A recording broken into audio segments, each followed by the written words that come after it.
आहे ढगफुटी सदृश्य पाऊस आणि आता आम्ही चाललेलो आहोत शहागड ते पाचोड या रस्त्यावरती. भयान वातावरण झालंय. असं वाटतंय की हॉलिवूडचं एखाद्या पिक्चरची शूटिंग होत असेल.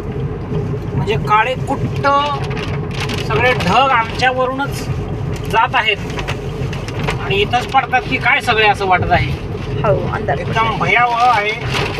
सावकाश सावकाश सगळ्या गाड्या वारं सुटले. चारही इंडिकेटर लावून वारं, बाप रे वारं तर भयान आहे. बाप रे. थांबा मित्र हो, माझ्या जीवनातला हा अतिशय असा प्रसंग आहे की मी गाडी चालवत आहे आणि तुम्हाला या शूटिंगमध्ये दिसत असेल, मात्र रस्त्यावर चालवताना बिलकुल काहीच दिसत नव्हतं. असलं भयान वादळ पण आहे, वारा आहे आणि पाऊस आहे बरं का. आणि विजांचा कडकडाट आहे.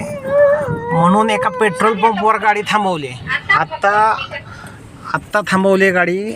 शक्यच नव्हतं. बाकीच्या पण गाड्या तुम्ही पाहू शकता इथं थांबल्या आहेत. शक्यच नाही चालवणं. शहागड पाचोड रोडवर आहोत आम्ही. भयान म्हणजे याच्यासारखा पाऊस नाही. आमची मै तर होकर रडायला लागली बघा. बिजली खूप. दादू आहे ओके, फॅमिलीसह आहे. आणि असा प्रसंग माझ्या जीवनात पहिल्यांदाच आला. बापरे भयान वारं आहे. याच्यासारखं म्हणजे पाऊस मी पाहिला नाही. याच्यामध्ये गाडी चालवली. नवल आहे आणि मला वाटत होतं की काहीही दिसावं, कुठलंही म्हणजे हॉटेल असेल. तुम्ही रस्त्यावरती गाड्या बघू शकता, मोठ्या गाड्या आहेत आणि त्यासुद्धा थांबल्या आहेत. तिकडं तुम्हाला दिसत आहे ही गाडी थांबली आहे इथं. चारही त्याचे इंडिकेटर्स लावून. मोठ्या गाड्यांचे सुद्धा हे हाल आहेत. बिलकुल पुढं जाणंच शक्य नाही असं आहे.